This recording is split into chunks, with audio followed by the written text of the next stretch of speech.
In the legs in winter, ठीक है, in winter then in summer, ठीक है कोई बात नहीं। हाँ तो अभी बता रहे हैं क्यों ऐसा होता है। समर में ना सूख जाता है। अरे पानी नहीं रहेगा तो जीवित ही नहीं रहेगा वो। हाँ टेम्परेचर, तो टेम्परेचर से क्या दिक्कत होता है बताओ? टेम्परेचर तो रोल है ही। ठंडा गर्मी में डिफरेंस किस चीज का है? टेम्परेचर का।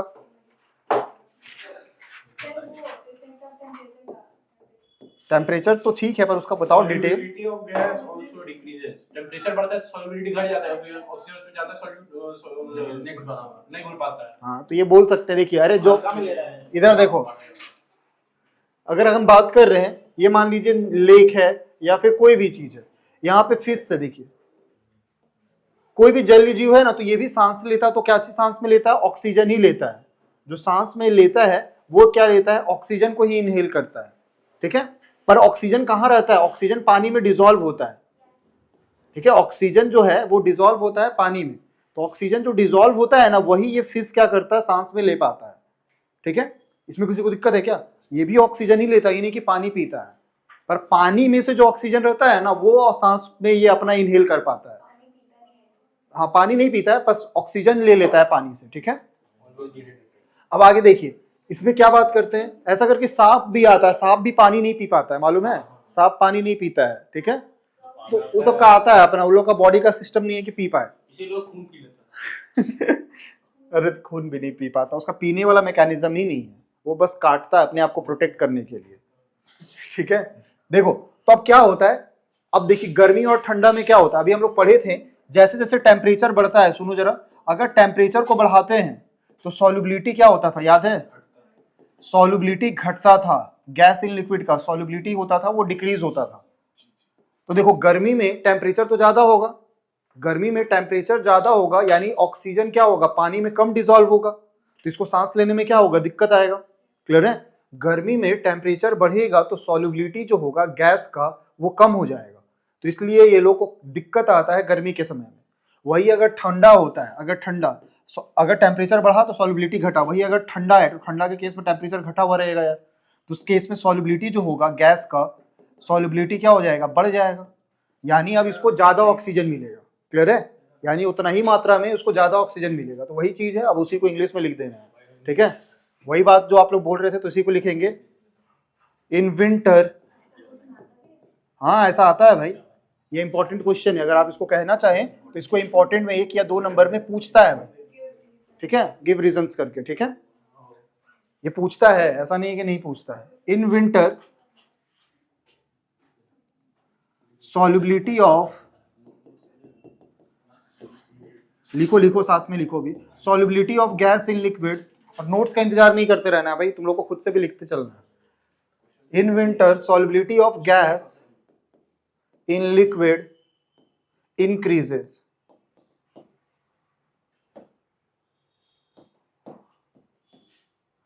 solubility of gas in liquid increases, therefore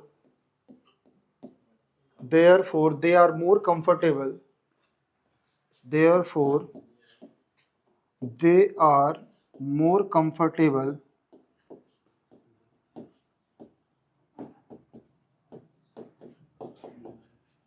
in winter।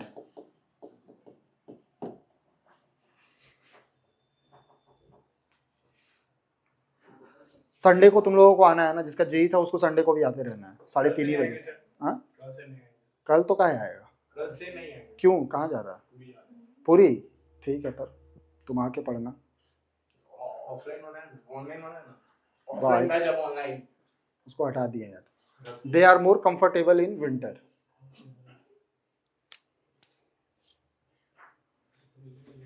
Same ही चीज है, केमिस्ट्री में हम बोल रहे हैं ना, एनसीईआरटी से ही चल रहा है, बस 20% एक्स्ट्रा पढ़ना है वो बताएं, पी ब्लॉक पढ़ना है और कुछ कुछ जगह एक्स्ट्रा पढ़ना वो ऑर्गेनिक में है। फिजिकल में एज इट इज रहेगा, चाहे आप बोर्ड पढ़िए चाहे जेई पढ़िए या फिर जैक हो सीबीएसई हो, कोई फर्क नहीं पड़ता है, सब एक ही जैसा है, सिलेबस वही है। ये हेनरी लॉ का ही एप्लीकेशन है ना, हेनरी लॉ में ही हम लोग पढ़ते थे टेम्परेचर क्या बढ़ाइए घटाइए, तो सब चीज वहीं से आ जा रहा है। ऐसा क्वेश्चन मिलता है और आया हुआ है, ऐसा नहीं कि मैं बोल रहा हूँ, ये ऑलरेडी 2-3 बार पूछा जा चुका है आपका, बोर्ड्स में भी पूछा। नेक्स्ट जो हम लोग को लास्ट जो पढ़ना है सॉल्युबिलिटी, वो है लिक्विड इन लिक्विड के लिए। सबका पढ़ लिए, सॉलिड इन लिक्विड का पढ़ लिए थे, गैस इन लिक्विड का, और लास्ट पढ़ना है लिक्विड इन लिक्विड। मतलब दोनों का दोनों क्या होगा, लिक्विड ही होगा। और ये इंपॉर्टेंट है, जिसको कहते हैं रॉल्स लॉ। रॉल्स लॉ आपका इंपॉर्टेंट है। अरे सब चीज इंपॉर्टेंट ही टॉपिक आ रहा है, जो भी चीज है अभी ये सारा यहाँ सारा इंपॉर्टेंट ही रहेगा, पूछा जाता है Rawls law.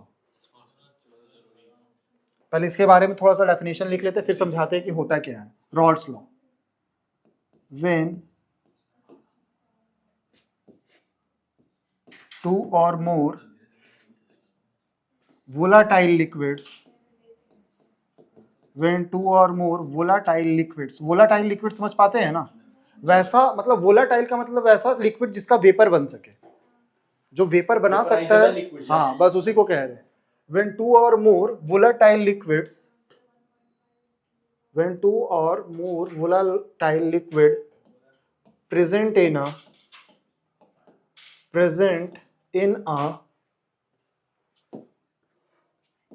solution,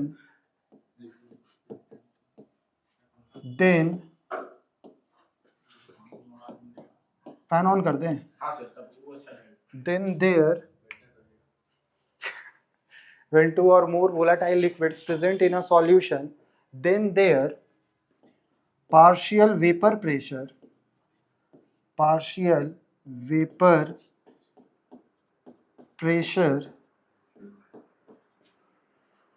of each component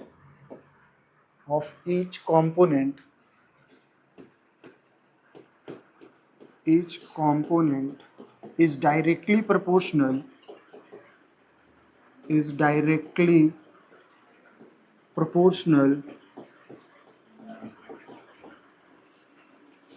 to the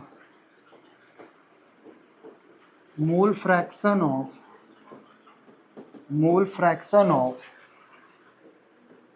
that component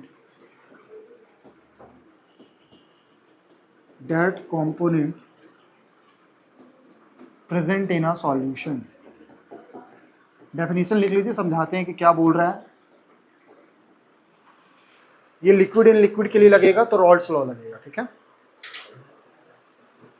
कुछ नहीं बोल रहा। पार्शियल का मतलब क्या होता है, पार्शियल का मतलब खुद का, ठीक है। पार्शियल का मतलब सेल्फ, आधा नहीं, मतलब यहाँ पे खुद का बात कर रहा है, ठीक है। Partial vapour pressure of each component is directly proportional to the mole fraction of that component present in a solution. इसका मैथमेटिकल एक्सप्रेशन लिखेंगे, पहले इसको लिख लीजिए। तो अभी जब तक स्टार्ट भी होगा तुम लोग का 50% सिलेबस मान लीजिए सॉल्यूशन का कंप्लीट हो गया है। अब बस कॉलिगेटिव प्रॉपर्टीज बचा रहेगा। कॉलिगेटिव प्रॉपर्टीज 4 टॉपिक है उसमें। टॉपिक पढ़िए पहले। एक कंसंट्रेशन है, दूसरा आपका ये है सॉल्युबिलिटी, फिर उसके छोटा छोटा सा टॉपिक आएगा ideal solution, non ideal solution, और फिर सीधा सीधा कॉलिगेटिव प्रॉपर्टीज। सबसे आता है भाई, नहीं है? हाँ न्यूमेरिकल्स आता है, ठीक है। जैक बोर्ड में तुम्हारा मोलैरिटी से पूछता है। हटाएं इसको। देखिए अब ये क्या बोल रहा था उसका मतलब समझते हैं। पहले कुछ बेसिक सा टर्म समझ लो कि क्या होता है। यहाँ पे देखिए एक कोई भी कंपोनेंट डाल दीजिए, मान लीजिए यहाँ पे हमने वाटर डाला है, इसको मैं समझाने के लिए बोल रहा हूँ। यहाँ पे जो कंपोनेंट है एक ही है, कंपोनेंट 1। अब इसके ऊपर से क्या करेंगे, हम ढक्कन लगा देंगे। और ये कैसा लिक्विड है बताओ? अभी जो भी बात करेंगे वो वोलाटाइल लिक्विड है। कुछ बेसिक सा चीज समझ लीजिए तो फिर आसान होगा, नहीं तो बार बार रटना पड़ेगा। देखिए वोलाटाइल लिक्विड है तो इसका अपने आप क्या होगा, वेपर बनता रहेगा। क्लियर है? वेपर बनते रहेगा, धीरे धीरे और वेपर बढ़ते जाएगा।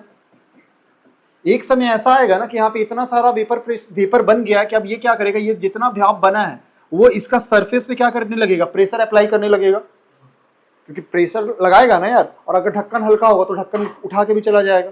घर में भी अगर खाना बनते तो देखना ना, जब भाप ज्यादा बन जाता तो वो ढक्कन का होता है ना, ऊपर नीचे अपने आप होने लगता है। चाहे सीटी देखिए ना, प्रेशर की वजह से होने लगता है। अगर ये ढक्कन को हमने पूरा पैक कर दिया है, अरे सुनो, अगर ढक्कन को पूरा पैक है, ये ऊपर नहीं जा सकता, तो ये किधर प्रेशर लगाएगा, नीचे लगाएगा, ठीक है। तो ये जितना प्रेशर लगा रहा, तो 1 का लगा रहा है ना, तो इसको प्रेशर को हम लोग डिनोट कर रहे हैं P। 1 कॉम्पोनेंट है तो 1 से डिनोट करेंगे। लेकिन ये प्योर है ना, अरे इसमें और कोई चीज इम्प्यूरिटीज है क्या? इम्प्यूरिटीज मतलब कम से कम 2 कंपोनेंट होना चाहिए, तो इम्प्यूरिटीज नहीं है मतलब अकेला रहेगा, प्योर है, तो उसमें एक नॉट लगाते हैं यहाँ पे, P1 नॉट। तो इसको बोलते क्या है वो सुन लीजिए। P1 नॉट को कहते हैं vapour pressure of component 1 in pure state. अभी लिखो नहीं, अभी देखो, फिर हम तुमको बताएंगे कब लिखना है। ये कर सकते हैं, vapour pressure of component 1 in pure state कह सकते हैं। ये जब भी नॉट लगा रहेगा तो समझिएगा प्योर स्टेट का बात कर रहा है। अब इसी के साथ साथ क्या कर रहे हैं, वही चीज है, सेम चीज। थोड़ा दिमाग लगाना। अभी मान लीजिए दूसरा पेन से बना देते हैं। ये ग्रीन वाला मान लीजिए कंपोनेंट 2 है, एल्कोहल है मान लीजिए, ये वाटर था और वो एल्कोहल है। ये भी क्या है बताओ, वोलाटाइल होगा ना, वोलाटाइल लिक्विड ये भी है, भाप बनते रहता है, इससे ज्यादा ही वेपर बनता है इसका, ठीक है। अभी ढक्कन नहीं लगाएंगे तो जितना भाप बनेगा ये सारा का सारा उड़ते जाएगा। एल्कोहल का अगर डाल के छोड़ दीजिए तो देखिएगा ये खत्म हो जाएगा, 2-4 दिन में गायब हो जाएगा, ठीक है। डाल के देख लेना तुम, तो देखो ये गायब हो जाएगा। गायब ना हो तो इसलिए क्या करता है, ढक्कन लगा के रखता है। अरे बोर्ड पे देखो इधर, ये ढक्कन लगा के रखेंगे तो ये क्या करेगा, धीरे धीरे यहाँ पे भाप इकट्ठा होते जाएगा, और ये जितना प्रेशर लगाएगा उसको क्या कह देंगे, P2 नॉट। अरे जब ये भी तो प्योर है ना, तो इसको क्या कहेंगे, अगर ये जितना प्रेशर लगाएगा उसको कहेंगे P2 नॉट। पर मान लीजिए अगर दोनों मिला दिए, 1 और 2 दोनों को मिला दिए, व्हाइट वाला भी पार्ट है इसी में, ये बात समझ पा रहे हैं, दोनों कंपोनेंट है, 1 भी है और 2 भी है, तो क्या खाली 2 का वेपर बनेगा? नहीं, दोनों का बनेगा। 1 वाला का भी वेपर बनेगा, अरे दोनों का वेपर बनेगा ना, 1 वाले का भी वेपर बनेगा और 2 वाले का भी वेपर बनेगा। 1 वाला जितना प्रेशर लगाएगा क्या उसको P1 नॉट बोलेंगे? नहीं, क्योंकि सर प्योर नहीं है ना, ये प्योर नहीं है, मिक्सचर है, तो यहाँ पे नॉट नहीं कह सकते हैं, क्या बोलेंगे, P1। उसी तरह से 2 वाला जो लगा रहा होगा, देखते जाओ, 2 वाला जितना भी लगा रहा होगा उसको क्या कहेंगे हम लोग, जितना प्रेशर लगा रहा होगा उसको कहेंगे P2। तो ये बेसिक सा मतलब समझ में आना चाहिए। P1 नॉट है तो मतलब vapour pressure component 1 in pure state है, और P2 नॉट अगर आ जाएगा तो vapour pressure of component 2 in pure state. अगर P1 है कहीं पे तो उसको क्या कहेंगे, vapour pressure of component 1 in solution. Solution बोल रहे हैं मतलब वो प्योर नहीं है, क्लियर है। और P2 को भी वही कह देंगे, vapour pressure of component 2 in solution. पहले ये बात बेसिक सा समझ में आना चाहिए, इसको नोट डाउन कर लीजिए। नॉट जहां आएगा उसको कहते हैं प्योर स्टेट, जहां नॉट नहीं है उसको कहते हैं हम लोग सॉल्यूशन का है। कंपटीशन में ना इधर से ही सवाल पूछना शुरू करेगा, कॉलिगेटिव प्रॉपर्टीज ये सबसे पूछता है, वेंट ऑफ फैक्टर वो सबसे कंपटीशन से आता है। 1-2 पेन रखिए जिससे कि आप अलग अलग पेन का यूज करके बता सकते हैं। अच्छा बताना किसका वेपर ज्यादा बनेगा, जैसे 1 और 2 दोनों वोलाटाइल है तो इसका जितना अमाउंट रहेगा उतना ना वेपर बनेगा। मान लीजिए इसको 300 ml लिए तो इसका भाप ज्यादा बनेगा, क्लियर है। और इसका मान लीजिए 100 ml लिए तो इसका भाप कम बनेगा, क्लियर है। तो देखिए इसका जो मोल फ्रैक्शन होता है ये हम लोग पढ़ के रखे हैं। 1 के लिए जो मोल फ्रैक्शन आता है उसको क्या बोलेंगे, काई ऑफ 1, और इसके लिए जो मोल फ्रैक्शन आता है इसको कहेंगे काई ऑफ 2। अगर इसका वैल्यू ज्यादा होगा तो इसका वेपर भी ज्यादा बनेगा, और वेपर ज्यादा बनेगा तो प्रेशर ज्यादा लगाएगा। यही बताया था आपका रॉल्स लॉ, समझ पा रहे हैं। जिसका मोल फ्रैक्शन ज्यादा होगा उसका वेपर प्रेशर भी ज्यादा होगा, ठीक है। सिंपल सा बात है, और कुछ नहीं बोल रहा। देख लीजिए स्टेटमेंट पढ़ के क्या बोल रहा था, देख लीजिए। जब 2 या 2 से अधिक वोलेटाइल लिक्विड होगा तो partial vapour pressure directly proportional होगा उसका क्या, मोल फ्रैक्शन का। वही लिखा है ना, तो अभी उसी को बता रहे हैं। सीधा सा समझ सकते हैं आप, अपना भी दिमाग लगा सकते, कोई नया लॉ नहीं है।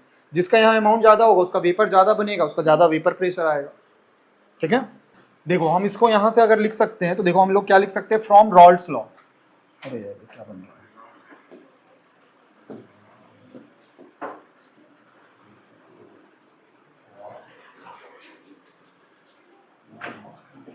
From Rawls law.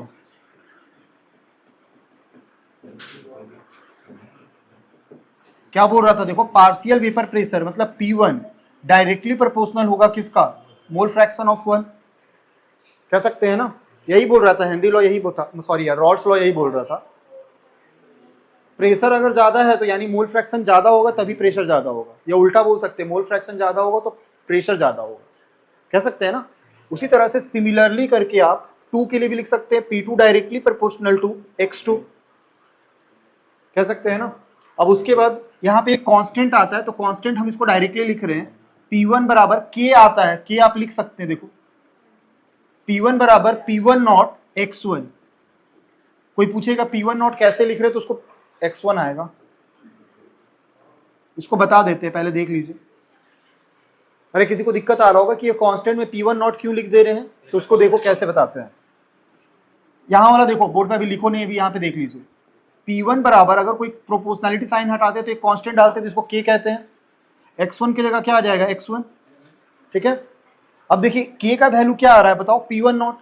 ऐसा क्यों लिख रहे हैं, देखिए बहुत आसान से देख सकते हैं। इफ X1 का वैल्यू 1, अरे मोल फ्रैक्शन का वैल्यू अगर वो कह रहे हैं 1 है, मोल फ्रैक्शन का मैक्सिमम वैल्यू क्या हो सकता है, 1 होगा, तो समझ सकते हैं प्योर है। अगर मोल फ्रैक्शन का वैल्यू 1 है मतलब इसमें कोई और इंप्योरिटीज नहीं है, यानी अगर X1 का वैल्यू 1 होगा तो बताओ P1 का वैल्यू क्या हो जाएगा, P1 नॉट होगा। देख लो, अगर 1 होगा यानी मोल फ्रैक्शन का वैल्यू अगर 1 हो गया मतलब इसमें कोई दूसरा कंपोनेंट नहीं है, और दूसरा कंपोनेंट नहीं होगा तो उस केस में जो P1 होगा वो किसके बराबर हो जाएगा, P1 नॉट के बराबर। तो अब इसी एक्सप्रेशन में डाल दीजिए, P1 की जगह बताओ क्या डालेंगे, P1 नॉट, K की जगह क्या आ जाएगा K, और X1 की जगह क्या आ जाएगा 1, तो K का वैल्यू क्या आ जा रहा है देखो, P1 नॉट। तो अब उतना हम नहीं करेंगे, हम डायरेक्ट लिख दे रहे हैं, K की जगह बताओ क्या लिख दिए, P1 नॉट। आ रहा है बात समझ में। सेम टू सेम वही कहानी यहाँ पे करिएगा, तो उसके लिए भी आ जाएगा P2 बराबर P2 नॉट X2, सेम चीज यहाँ पे भी वही चीज आएगा, ठीक है। काई बोलो X2 बोलो, दोनों सेम बात है। इसको लिख लीजिए यार, ये फॉर्मूला हम लोग काफी यूज करेंगे।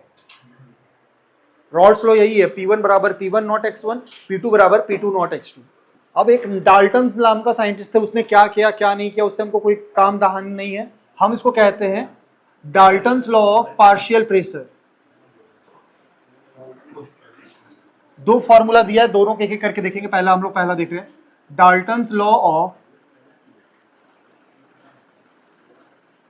लॉ लिख देते हैं, पार्शियल प्रेशर हम लोग नेक्स्ट टाइम यूज करेंगे। देखो इसके बारे में सुन लो बस, लिखना नहीं नहीं लिखना नहीं है, लिखवाएंगे ही नहीं। एक कंपोनेंट था जिसको ग्रीन वाले से बोल रहे थे 2 वाला है, तो 2 का कुछ वेपर बन रहा है,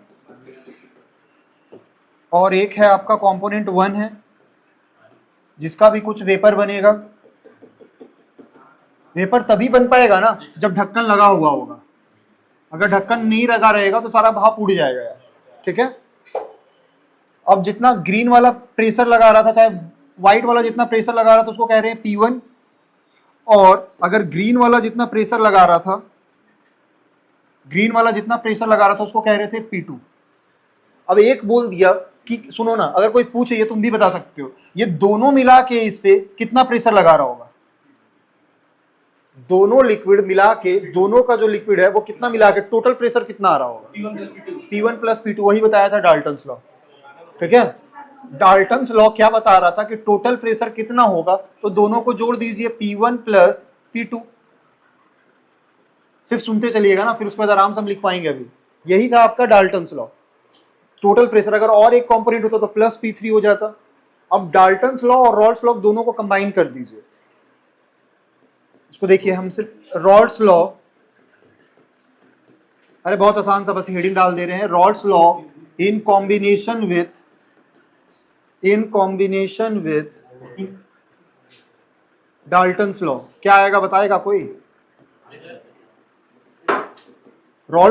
डाल्टन्स लॉ तो यही है भाई, देखो बोर्ड पे, P1 प्लस P2, ठीक है। और रॉल्स लॉ क्या है, P1 की जगह क्या लिख देंगे, P1 नॉट X1, और P2 की जगह लिख देंगे P2 नॉट X2। यही है आपका रॉल्स लॉ कंबाइन कर दिए डाल्टन्स लॉ के साथ, ठीक है। ये छोटा छोटा सा चीज है, इसको लिखो और आगे चलेंगे। एक ये वाला फॉर्मूला आपको बहुत बार यूज होगा, और इससे भी ज्यादा एक और फॉर्मूला है वो भी यूज होगा, उसके बारे में बताएंगे। अभी फॉर्मूला ही है आपका, फॉर्मूला 3 ही चैप्टर में मिलेगा, ठीक है। इसका एक और फॉर्मूला है जो कि काफी ज्यादा यूज होता है, वो देखो, Pt बराबर हम लोग जानते हैं, बोर्ड पे देखना, इसका डेरिवेशन कर रहे हैं, P1 not X1 plus P2 not X2। हाँ ये पढ़े हैं आप लोग, तब पढ़ लिया रौनक। देखो ये हम लोग जानते हैं x1 प्लस x2 बराबर क्या होता है 1, सम ऑफ मोल फ्रैक्शन 1 होता है, तो x1 का वैल्यू क्या जाएगा 1 माइनस x2, ये x1 का वैल्यू यहाँ पे डाल दीजिए, तो pt बराबर क्या आएगा वो देखो, p1 not 1 minus x2 plus of p2 not x2। कर सकते हैं, थोड़ा इसको और सिंप्लीफाई करेंगे तो p1 नॉट को 1 से मल्टीप्लाई करेंगे तो p1 नॉट ही रहेगा, और इसको इससे मल्टीप्लाई करेंगे तो आ जाएगा p1 not x2 plus of p2 not x2। देख लो, थोड़ा इसको रीअरेंज करके फिर से हम लिख रहे हैं, पहले देख लो दोनों में से देखो x2 कॉमन आ रहा है ना, तो हम इससे x2 कॉमन ले रहे हैं, पर पहले p2 नॉट को लिख रहे हैं, तो p2 not minus p1 not x2, ये दोनों टर्म्स है, और ये वाला टर्म p1 नॉट है, इसको ऐसा लिख सकते हैं, जो ऊपर वाला फॉर्मूला से ज्यादा काम में आपका ये वाला फॉर्मूला आएगा, ये फॉर्मूला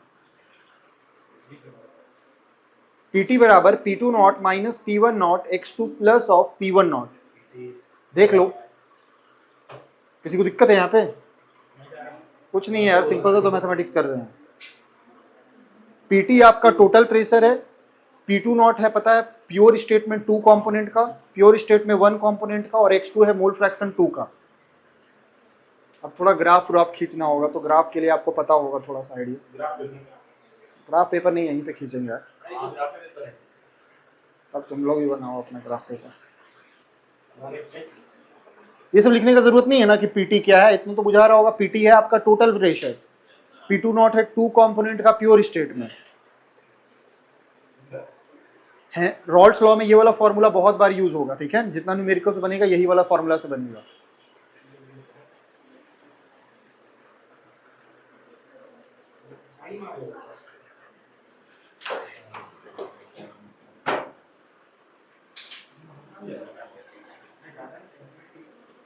अब थोड़ा ग्राफ्स के बारे में पढ़ते हैं। ग्राफ्स हम लोग ऑलरेडी पढ़े हुए हैं, फिर भी एक बार रिकॉल कर रहे हैं। ग्राफ्स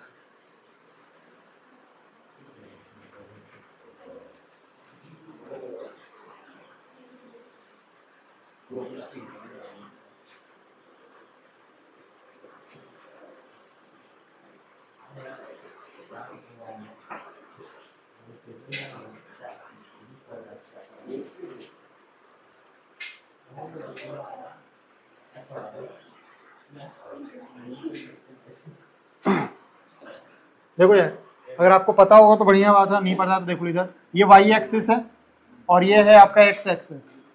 ये हम लोग पढ़े हैं ना, y बराबर mx। कैसा ग्राफ जाएगा? वाह, ऐसा तो स्लोप है तो ऊपर ना जाएगा, पॉजिटिव स्लोप है ना। y इक्वल्स टू mx का ग्राफ ऐसा जाएगा भाई, ठीक है। y बराबर माइनस mx का अगर कोई ग्राफ पूछे ना, तो स्टार्ट होगा ओरिजिन से और ये नीचे की ओर जाएगा, ठीक है। ये हम लोग पढ़े हुए हैं ऑलरेडी, कर सकते हैं। और एक बात करते हैं, y equals to mx plus c को इंटरसेप्ट कहते थे, कहाँ पे कट करता है? देखिए ये y एक्सिस है, ये x एक्सिस है। mx मतलब ऐसा नेचर तो ऐसा ही होगा, लेकिन ये ओरिजिन से स्टार्ट नहीं होगा। c मान लीजिए यहाँ से यहाँ तक का वैल्यू है, तो c से स्टार्ट होगा और ऐसा ही नेचर रहेगा। क्लियर है? y equals to mx plus c का ग्राफ ऐसा जाएगा।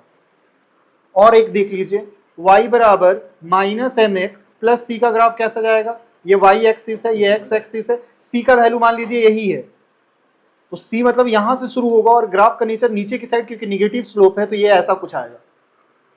कर सकते हैं ना, ये ऑलरेडी पढ़े हुए थे, बस एक बार रिकॉल किए हैं। इसको चलते हैं, इसी से बना पाएंगे। ग्राफ से भी सवाल देखने को मिलेगा। इस बार जो जीई का सवाल आया था सॉल्यूशन वाला, एक क्वेश्चन ग्राफ से ही आया था। देखो 2025 का तुम लोग को प्रिंट करवा के दे देंगे।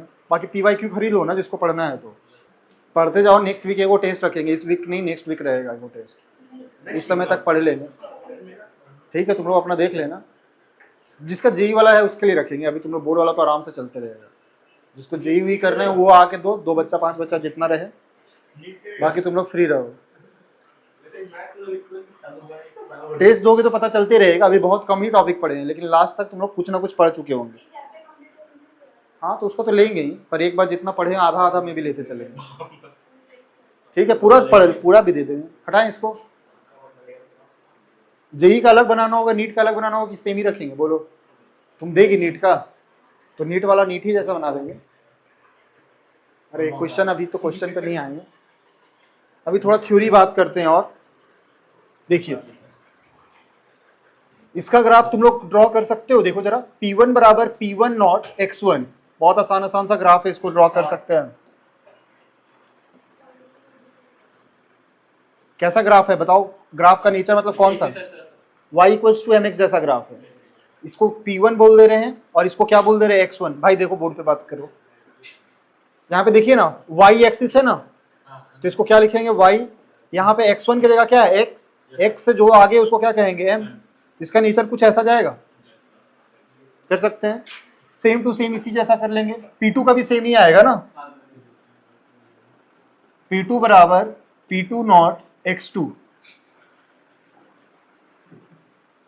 इसका भी सेम ही जाएगा P2 और x2 का ग्राफ फिर से वही है, y एक्सिस में P2 है, x2 की जगह क्या है x और यहाँ पे है m, तो y इक्वल्स टू mx का ग्राफ भी ऐसा ही जाएगा।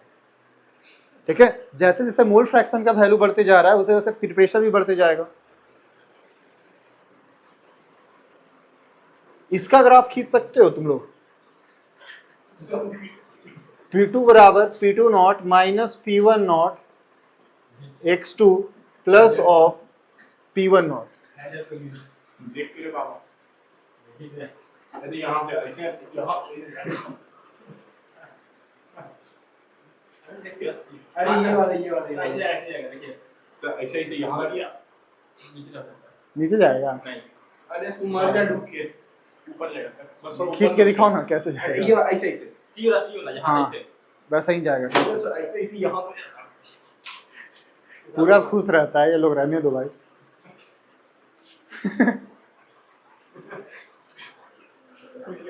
ये वाला ग्राफ को थोड़ा समझाते भी हैं। पहले तो इसका अगर सीधा सीधा ग्राफ कोई खींचना चाह रहा है तो उसका ग्राफ को आप ऐसा खींच सकते थे। इसमें कुछ चीजें मानेंगे, जैसे हम लोग मान के चल रहे हैं कि P2 नॉट और P1 नॉट दोनों में से कोई भी बड़ा हो सकता है, तो हम मान ले रहे हैं एक यूनिट नहीं है, हम मान के चल रहे हैं component 2 is more volatile. NCERT में भी यही चीज मान के रखा है, ठीक है, कॉम्पोनेंट 2 इज मोर वोलेटाइल।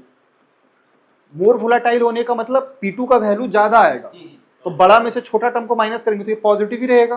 तो ये ग्राफ कुछ ऐसा जैसा दिखेगा, y है, यहाँ पे ये स्लोप जैसा है m, और ये x, और इसके जगह है c। तो मान लीजिए यहाँ पे P1 नॉट का वैल्यू है, यहाँ से यहाँ तक का वैल्यू है वो है आपका P1 नॉट, ठीक है, और यहाँ से यहाँ तक का जो x है, x की जगह क्या है x2। तो देखो ये y equals to mx plus c जैसा ग्राफ है, तो इसका ग्राफ कुछ ऐसा जाएगा, कर सकते हैं ना। ये अभी आधा अधूरा ग्राफ, इसके बारे में अभी टोटल ग्राफ बात करेंगे, पहले इतना नोट करो, नेक्स्ट स्लाइड में ही बताएंगे। इसमें और भी कुछ आएगा और आएगा, ये तो ये डायरेक्ट बता दिए, ये किसका ग्राफ है, पीटी का ग्राफ है, टोटल प्रेशर का ग्राफ है। टोटल प्रेशर का ग्राफ ये है, वही तो बनाना। देखो अब इस ग्राफ को पूरा पूरी समझेंगे, ये अभी पूरा पूरा नहीं समझ पाए हैं, देखो इसको पूरा पूरा समझते हैं कैसे करते हैं।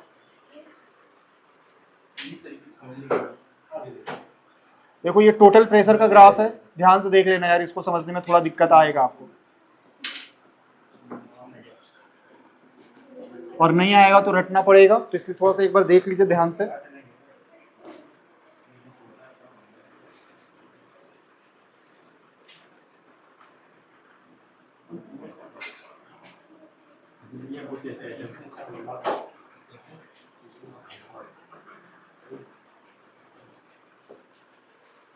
देखो अभी हम लोग मान के चल रहे हैं, बताओ दोनों में से 1 और 2 में से जो दोनों में से कौन वोलेटाइल ज्यादा है, 2 वाला, 2 इज मोर वोलेटाइल। कंपोनेंट 2 लिखना नहीं है अभी, देखो कंपोनेंट 2 इज मोर वोलेटाइल। हर समय नहीं हंसते रहो यार, देखो इधर, कंपोनेंट 2 इज मोर वोलेटाइल, यानी P2 नॉट का वैल्यू ज्यादा होगा P1 नॉट।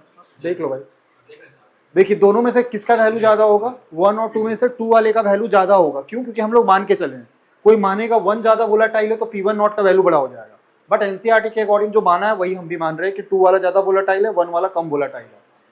देखो यहाँ पे हम बात कर रहे हैं x1, x1 का वैल्यू यहाँ पे है आपका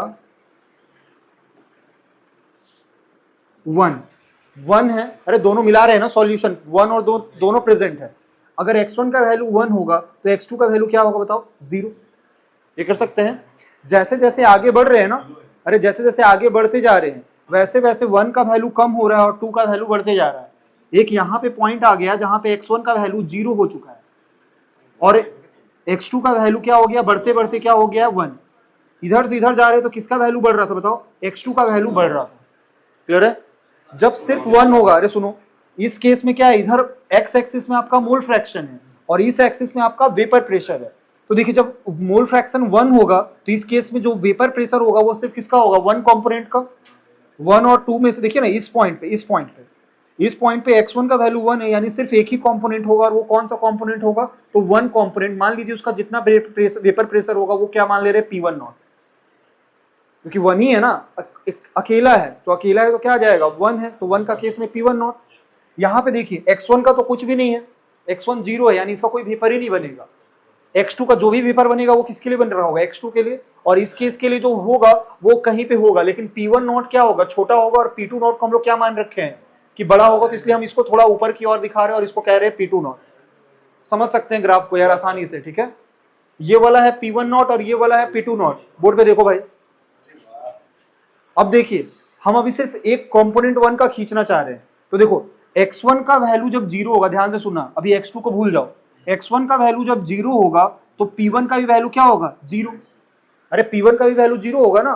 मान लीजिए एक ऐसा कंपोनेंट है जहां पे 1 वाला है, ये नहीं है, खाली 2 है, तो x का कोई वेपर होगा क्या, नहीं। तो इस केस में अगर x1 का वैल्यू 0 होगा तो P1 का भी वैल्यू यहाँ पे 0 है, और जब x1 का वैल्यू 1 है तो P1 का वैल्यू क्या हो गया, P1 नॉट। तो 2 पॉइंट मिल गया, दोनों पॉइंट को अगर ज्वाइन कर देंगे तो यही आ जाएगा एक ग्राफ। और ये ग्राफ किसका है, सुनो जरा, ये ग्राफ है कंपोनेंट 1 का, बात नहीं करो, देखो इधर, ये ग्राफ है कंपोनेंट 1 का। सेम टू सेम कहानी इसके लिए गई है। अगर x2 का वैल्यू 0 होगा, अब 1 को भूल जाओ, अगर x2 का वैल्यू अगर 1 0 है तो यहाँ पे P2 का ही वैल्यू क्या होगा, 0, एक पॉइंट यहाँ है। और जब x2 का वैल्यू 1 है तो P2 का वैल्यू क्या हो जाएगा, P2 नॉट।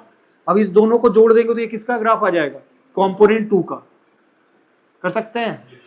अब दोनों को जोड़ दीजिए, क्योंकि टोटल निकालना है, तो सीधा सीधा दोनों को जोड़ दीजिए, तो यही आ जाएगा टोटल, जो कि अभी हम लोग बनाए थे, याद है? इसी को हम लोग कह रहे थे क्या, टोटल प्रेशर। तो यही है, देखिए ना, PT बराबर P2 not minus P1 not x2 plus of P1 not. क्योंकि आप स्लोप कैसे निकालते हैं, यहां से यहां तक को भी माइनस करते हैं, y minus x, y2 minus y1, x2 minus x1 करके करते थे। तो ये P2 का वैल्यू, ये टोटल प्रेशर का ग्राफ है, ये कंपोनेंट 1 का ग्राफ है और ये कंपोनेंट 2 का ग्राफ है। यही हम लोग बनाए थे, हम लोग सिर्फ ये वाला ग्राफ खींचे थे यार, ये वाला था खाली, हम लोग ऐसा खींचे थे। तो देखो ये वाला टोटल प्रेशर का तो यही ग्राफ है ना, ये वाला जो ग्राफ है ये कंपोनेंट 1 का है, ये ग्राफ है कंपोनेंट 2 का, और ये है टोटल का। कैसे बन रहा है ये आपके सामने है, इसको नोट कर लो। ये कहां से शुरू होगा ये याद रखना, x1 का वैल्यू 1 यहाँ होगा, यही बुक बनाया होगा, देख सकते हैं, समझ सकते हैं। एक लास्ट टॉपिक बचा हुआ है, बस इसमें खत्म हो जाएगा। इसमें जो एक और चीज बताया है ना, वो है, अभी तक आप मोल फ्रैक्शन किसके टर्म में पढ़ रहे थे, लिक्विड फेज में, जो भी पढ़ रहे थे ना लिक्विड में। देखिए एक और चीज बताते हैं, आप गैस में भी होता है, सब पढ़ लिया है रौनक, क्या रौनक, सॉरी बात, ये x1 है। मान लीजिए जो लिक्विड का फेज में होता है ना, उस केस को मोल फ्रैक्शन को क्या बोलते हैं, x1। और ऊपर में भी तो कुछ बन रहा है ना, अरे ऊपर में भी तो ये आ रहा है, अब इसका भी तो मोल्स आएगा ना। इस केस के लिए जो मोल फ्रैक्शन होता है ना, उसको कहते हैं y1। इसी तरह से देखो, दोनों का भी देख लो, फिर छापते रहना आराम से। यहाँ पे अगर यहाँ पे भी रहेगा तो ये क्या कह रहे हैं, x2, ये मोल फ्रैक्शन है, अभी लिक्विड फेज में। अब इसका जो वेपर बन गया, मान लीजिए इधर आ गया इसका वेपर, अब ये जो मोल फ्रैक्शन आ रहा है ना, इसी को कह रहे हैं हम y2, ठीक है। तो अभी हम जो बात करने वाले हैं वो बात करने वाले हैं मोल fraction in vapour phase. Liquid phase का तो आपको पता ही है, x1 x2 लिक्विड फेज के लिए है, कहीं कहीं वेपर फेज लिख के रखेगा। अगर कुछ नहीं लिखा है तो हम किसका समझेंगे, लिक्विड फेज का। और अगर लिखा है कि वेपर फेज में, तो यानी y1 y2 का बात कर रहा है, ठीक है। तो अभी हम बात करने वाले हैं मोल fraction in vapour phase, vapour phase, mole fraction जो बात करेंगे वेपर फेज में, यानी हम लोगों को बात करना है y1 y2 का। और ये भी डाल्टन्स नाम का साइंटिस्ट, यही, इसने भी यही बताया था, डाल्टन्स लॉ, क्या अनुराग, डाल्टन्स तो तुम ही था। Dalton's law of partial pressure लो दे दिया भाई बिना होता है तुमको बताया तो तुम भूल गया। Dalton's law of partial pressure ये क्या बोलता है? पार्शियल प्रेशर हम बता रहे हैं, partial pressure is equals to mole fraction, और मोल फ्रैक्शन किस में रखना है याद रखिएगा, वेपर फेज का, ठीक है, इनटू टोटल प्रेशर, यही है फॉर्मूला, ठीक है। अरे पार्शियल प्रेशर जैसे 1 का निकालना है तो P1 ही लिखेंगे, इसके लिए क्या लिखेंगे Y1 PT, या फिर आप लिख सकते हैं P2 बराबर, अरे पार्शियल प्रेशर की जगह P2 लिखें तो मोल फ्रैक्शन की जगह क्या लिखेंगे Y2 इनटू टोटल प्रेशर, बस यही है। यहां जाके आपका रॉल्स लॉ सारा चीज कंप्लीट हो गया, अब सारा न्यूमेरिकल्स यहीं से बन जाएगा। तो पूछो, कुछ पूछना है तो। यहाँ पे y1 y2 क्या है, y1 and y2 are mole fraction in vapour phase, mole fraction in vapour phase, VP का मतलब है वेपर फेज, ठीक है। P1 जैसा चल रहा था, अरे 1 वाला जितना प्रेशर लगाएगा नीचे उसको कह रहे हैं P1, और 2 वाला जितना प्रेशर लगाएगा उसको कह रहे हैं P2। सब चीज सेम है, बस एक नया टर्म आ गया y1 y2। क्वेश्चंस करेंगे तो वही क्लियर होगा, यहीं जाके आपका है खत्म हो गया, सॉल्युबिलिटी का जितना टॉपिक्स था तुम्हारा खत्म हो चुका है। लो भाई, क्वेश्चन लिखने का जरूरत नहीं है, और दिक्कत है तो कोई एनसीईआरटी बुक लेके आओ, एनसीईआरटी का ही क्वेश्चन है, ये सबके लिए इंपॉर्टेंट है। एक बार पढ़ो, गिवन को लिखो और फिर बनाने का कोशिश करो, एक ही सवाल से सारा चीज क्लियर हो जाना चाहिए। Cl3 वाला क्लोरोफॉर्म, हाँ लिखा तो है वहाँ। पहले तो मोल फ्रैक्शन निकाल लीजिए, ट्राई करो 2 मिनट पहले करना क्या है वो खुद से करो। कैलकुलेट वेपर प्रेशर निकालना है, y1 y2 तो नीचे में नहीं निकालना है, सेकेंड फेज में ना निकालना है मोल फ्रैक्शन, ऊपर में क्या निकालना है, calculate the vapour pressure of solution निकालना है, यानी PT निकालना है। Calculate the vapour pressure of solution prepared by, नहीं जोड़ेंगे कैसे, P1 P2 का वैल्यू थोड़ी दिया हुआ है। तुम लिखा क्या है? अरे देखो ध्यान से पढ़ो,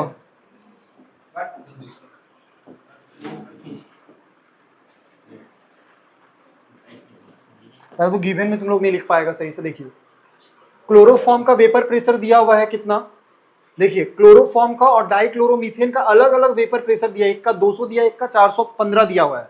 तो किसी को भी मान लीजिए एक का वैल्यू दिया हुआ है P1 नॉट, उसका वैल्यू दिया हुआ है 215, ये P1 वैल्यू नहीं दिया हुआ है, तुम लोग P1 मान लिया होगा, P1 नॉट का वैल्यू है 200 mmHg, आया बात समझ में, और P2 नॉट का वैल्यू दिया हुआ है 415 mmHg। बात दिक्कत है यहाँ पे, कर सकते हैं। कैलकुलेट क्या करना है आपको, वेपर प्रेशर ऑफ सॉल्यूशन, यानी आपको फाइंड करना है, अरे फाइंड करना है PT का वैल्यू। अब क्या जोड़ सकते हैं क्या इसको, P1 प्लस P2 ना जोड़ते हैं, P1 not plus P2 not को नहीं जोड़ते हैं, हाँ x1 x2 निकालना होगा, तब जाके P1 निकालिए P2 निकालिए और फिर जोड़ना होगा। और क्या दिया हुआ है देखो यहाँ पे 25 ग्राम इतना दिया हुआ है क्लोरोफॉर्म का, यानी W1 का वैल्यू दिया हुआ है 25.5 ग्राम, और W2 का वैल्यू दिया हुआ है 40 ग्राम। मोलर मास निकाल के पहले मोल्स निकालना होगा, मोल्स निकाल के मोल फ्रैक्शन निकालना होगा, फिर जाके आगे बनेगा। समझ पा रहे ना। अरे PT निकालने के लिए क्या फॉर्मूला बताए थे देखो, या तो फिर ऐसा फॉर्मूला लगा लो P2 not minus P1 not x2 plus P1 not, ये अच्छा लग रहा है। तो देखो P2 नॉट P1 नॉट तो दिया हुआ है, खाली आपको x2 निकाल लीजिए, x2 निकाल दिए तो PT निकल गया, ठीक है। तो x2 निकालिए बैठ के, ये CHCl3 वाला है और ये है आपका CH2Cl2 वाला, मोलर मास निकाल लो, यानी M2 का वैल्यू आ जाएगा 12, 2 14 और 71, कितना आएगा इसको जोड़ लो, हाँ 71,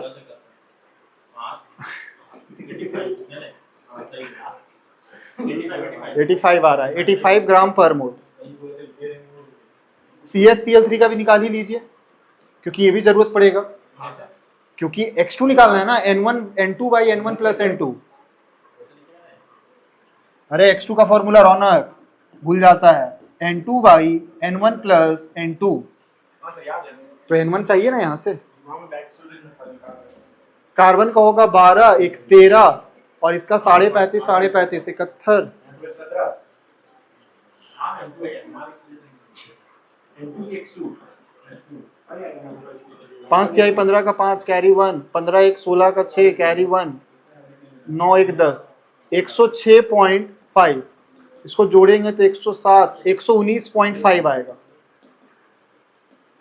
लो भाई, मोलर मास भी निकाल दिए हैं, अब मोल्स निकाल सकते हैं, mass by moles, mass by molar mass से हम लिख दे रहे हैं यहाँ पे। देखो N1 का value mass by molar mass तो 25/5 बाई मोलर मास है 119.5। सॉल्व करो भाई, बताओ इसको कितना आ रहा है, और N2 का वैल्यू भी सॉल्व कर लीजिए, सब कर दो 40/85।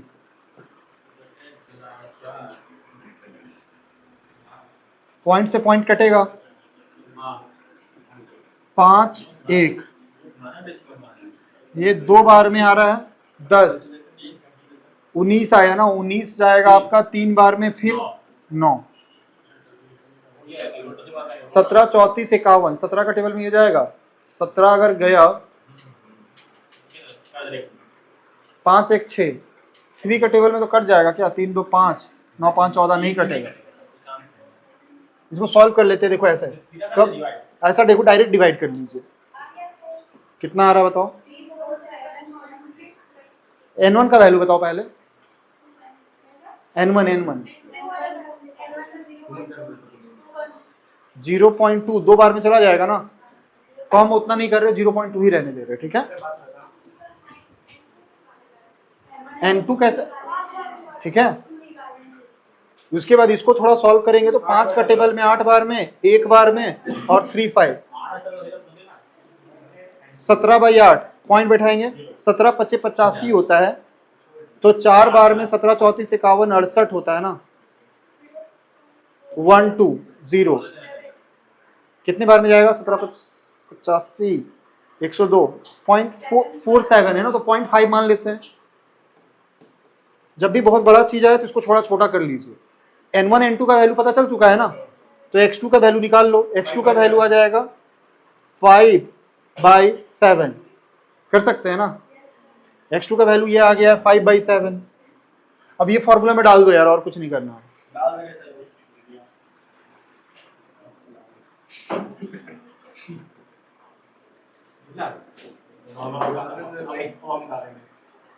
P2 नॉट का वैल्यू कितना था यार, 415 माइनस 200 इंटू 5/7 प्लस ऑफ 200, इसको सॉल्व करेंगे तो 215 आएगा, इंटू 5/7 प्लस 200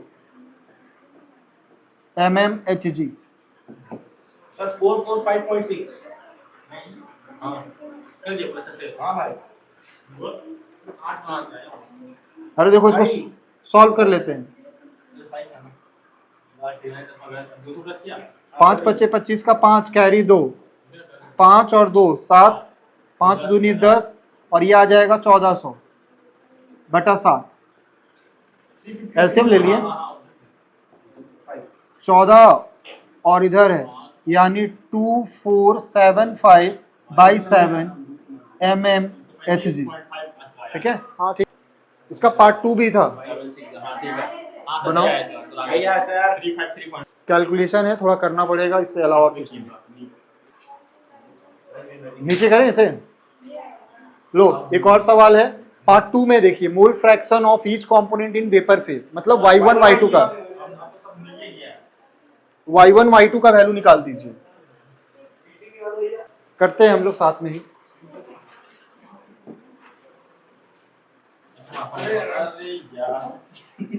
अरे हम लोग को y1 निकालना है दूसरा पार्ट में, y1 निकालना है और क्या निकालना है, y2 वेपर फेज ना। अरे ये वाला फॉर्मूला पढ़े है ना, P1 बराबर P1 नॉट x1 बोल सकते हैं, सॉरी क्या x1 क्यों बोल रहे हैं, P1 बराबर Y1 इंटू PT। अरे देखो बोर्ड पे PT तो पता है ना, PT तो पता है हमको, PT क्या आया था 353.5। और इसको डिवाइड कर दिया है, कितना डिवाइड करेंगे तो कितना आ जाएगा बताओ जरा। 347 आ रहा है। 353 आएगा, 553 जाएगा, 42। अरे भाई देख लो तुम लोग, 3 बार में 21 आएगा, 22 23 24, 35 ही ना आएगा भाई। हाँ भाई, हाँ सही है। क्या कर रहा है तुम भाई। आंसर देखो ना 353.5 यही ना है। नहीं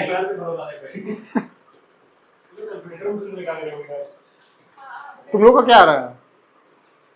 अच्छा एनसीईआरटी आंसर लिखे हम लोग राउंड फिगर में लिए थे ना 0.5 47 और 5 ले लिए थे। ठीक है, जो कर रहा है ठीक कर रहा है। है उतना चल रहा है, तुम लोग अपना, तुम्हारा कितना आ रहा है बोलो तो। इतना तो ले आना चाहिए। काहे नहीं आएगा, चलेगा। 353 347 बहुत ज्यादा दूर नहीं है, 350 के आसपास ही है। ठीक है, अरे उतना नहीं, उतना आंसर कुछ नहीं दिक्कत करेगा। ठीक है, आंसर कितना है बुक में देखो ना, आंसर तो होगा ही। हम लोग राउंड ऑफ लेके चल रहे हैं, कोई दिक्कत नहीं है। क्लोजेस्ट ऑप्शन देखेंगे 353 हम लोग मान के चल रहे हैं। ठीक है, एग्जाम्पल 1.8 बाबू, हल्ला नहीं करो यार। हाँ ठीक है, तुम लोग एग्जैक्ट ले रहे हैं, कोई बात नहीं है भाई, दोनों सही है। सर जो पता है वो लेंगे सर फर्स्ट बुक के बाहर निकला। देखो भाई P1 बराबर Y1 इंटू PT। एग्जैक्ट तो हम लोग नहीं ना ले रहे हैं भाई, हम लोग तो हर जगह पॉइंट में लिए हैं, तो उसमें कोई दिक्कत नहीं है। वो भी 300 से 350 के आसपास है, हमारा भी 350 के आसपास है।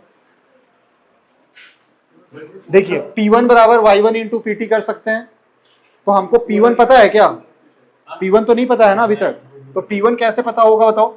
P1 की जगह हम लिख सकते हैं P1 not x1, Y1 PT की जगह हम लिख दे रहे हैं 350 लिख दे डायरेक्ट, कैलकुलेशन इजी करने के लिए।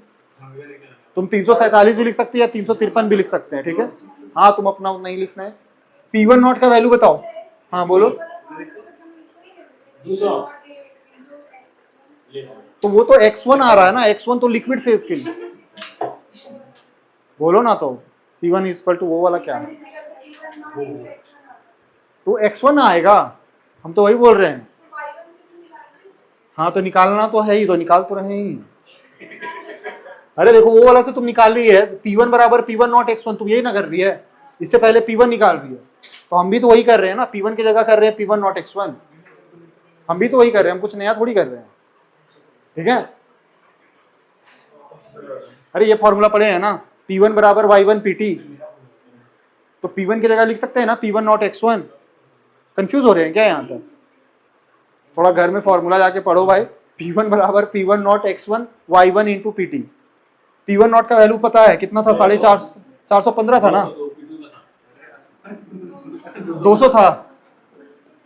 x1 का वैल्यू कितना था भाई, हाँ x1 तो निकाले नहीं थे ना, हाँ x1 का वैल्यू 5/7 था, तो इसका 2/7 कर दो। अरे x2 का वैल्यू, अरे बोर्ड पे देखो, x2 का वैल्यू बोर्ड पे देखो, x2 का वैल्यू अगर 5/7 है तो x1 का वैल्यू क्या लिख सकते हैं, दोनों मिला के 1 होना चाहिए ना, तो इसका वैल्यू हम लोग क्या मान के चलेंगे 2/7, क्योंकि दोनों को जोड़ेंगे तो आ जाएगा ना। अरे ऐसा करता देखो, x1 प्लस x2 बराबर 1 होता है, अगर x1 का वैल्यू निकालना है तो ये वैल्यू पता है 5/7 होगा, तो इसको सॉल्व करिएगा तो 1 माइनस 5/7, तो ये क्या आ जाएगा 2/7। कर सकते हैं, घर में एक बार देखने की कोशिश करना। x1 का वैल्यू यहाँ पे क्या ले लेंगे 2/7, y1 इंटू 350, यहाँ से y1 निकाल लीजिएगा, वही आ गया। कर सकते थे, सेम कहानी उसके लिए भी करेंगे। P2 बराबर Y2 PT, ठीक है, और P2 के लिए फिर से क्या लिख लीजिएगा P2 नॉट x2, और Y2 तो निकालना ही है, PT की जगह वही डाल देना 350। P2 नॉट का वैल्यू 415 और इसका वैल्यू कितना था 5/7, यहां से क्या निकल जाएगा Y2 का वैल्यू निकल जाएगा, सॉल्व कर लीजिएगा आंसर आ जाएगा। ठीक है, जो एग्जैक्ट चाह रहे हैं वो एग्जैक्ट लीजिए, जो राउंड ऑफ चाह रहे हैं वो इस तरह से कर सकते हैं। आंसर कभी भी उतना क्लोज नहीं देगा, ठीक है। कैलकुलेटर थोड़ी दिया वहां पे बैठ के कैलकुलेट करते रहेंगे हम लोग। कैलकुलेटर राउंड कर देना सर, मैथ और अगर सही चाहिए ना, अगर एग्जैक्ट पॉइंट में चाहिए बुक जैसा, तो पॉइंट के बाद 2 डिजिट तक जाइए। हम लोग क्या कर रहे थे, हम लोग पॉइंट के बाद 1 डिजिट तक जा रहे थे, ठीक है। तो पॉइंट के बाद 2 डिजिट तक जाइएगा तो सही आंसर आ जाएगा। कंफ्यूज नहीं होइए, घर में एक बार जाके फिर से बनाइए। ये एक ही सवाल है जिसमें सब चीज डाल दिया है, एक ही क्वेश्चन में सारा चीजें एडअप है। इसके बाद भी कुछ क्वेश्चन है, इसको ही बनाने का कोशिश करना। बुक का ही क्वेश्चन है, इन टेक्स्ट क्वेश्चन 1.8, और फिर एक्सरसाइज का भी क्वेश्चन है 1.13, और कुछ है, और एक और सवाल है। अगर ये 4-5 सवाल खुद से बना लेंगे तो इनफ हो जाएगा, और जो नहीं बनेगा नेक्स्ट क्लास में डिस्कशन कर देंगे। पीडीएफ तो चला जाएगा ना, ग्रुप में तो जा ही रहा है, तो पीडीएफ तो चल जाएगा। बस इतना ही रखेंगे यार आज के लिए।